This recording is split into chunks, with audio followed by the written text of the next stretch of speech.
राहुल गांधी द्वारा दक्षिण भारत से निकाली गई भारत जोड़ो यात्रा की तर्ज पर उत्तराखंड में भारत जोड़ो यात्रा निकाली जा रही है। कांग्रेस के वरिष्ठ नेता और पूर्व मुख्यमंत्री हरीश रावत हरिद्वार में भारत जोड़ो यात्रा की अगुवाई कर रहे हैं। हरीश रावत ने यात्रा के माध्यम से बीजेपी के केंद्रीय नेतृत्व पर करारा वार किया। वहीं हरिद्वार सांसद रमेश पोखरियाल द्वारा दिए गए बयान पर तीखी प्रतिक्रिया देते हुए कहा कि निशंक पहले गंगा में डुबकी लगाएं, क्योंकि इतने वर्षों तक हरिद्वार का प्रतिनिधित्व करते हुए उन्होंने हरिद्वार का अपमान किया। उसके लिए हरिद्वार से क्षमा मांगे। आगामी लोकसभा चुनाव में हरिद्वार सीट से एक बार फिर हरीश रावत ने चुनाव लड़ने की इच्छा भी जाहिर की।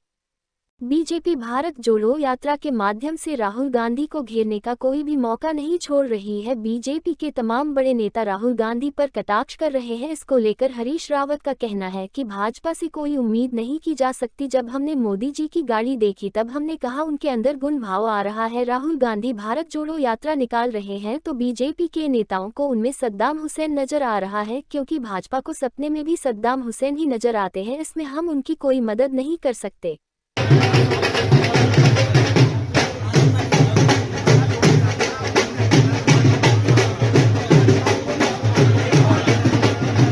निशंक जी पहले गंगा में 5-7 डुबकी लगा करके जो उन्होंने इतने वर्षों के प्रतिनिधित्व में हरिद्वार का अपमान किया, उसके लिए हरिद्वार से क्षमा मांग लें।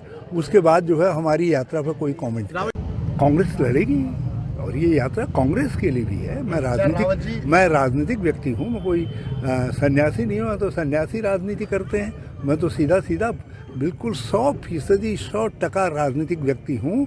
और मेरी यात्रा का उद्देश्य राजनीतिक भी है और साथ साथ जो पार्टी की एक अखिल भारतीय मुहिम है, उस मुहिम का हिस्सा भी बनना है।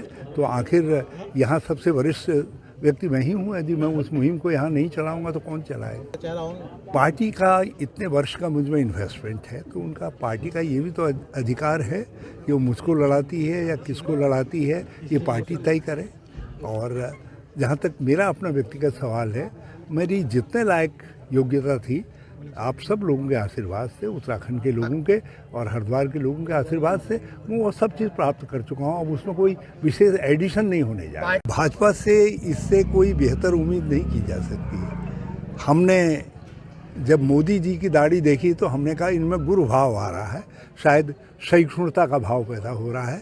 और अब राहुल गांधी जी यदि यात्रा में हैं, पिछले अब लगभग 7 दिसंबर को उनको 3 माह पूरे हो जाएंगे, तो उनको उनमें सद्दाम हुसैन नजर आता है। प्रभु मूरत 3 देखी तैसी जाकी रही भावना जैसी।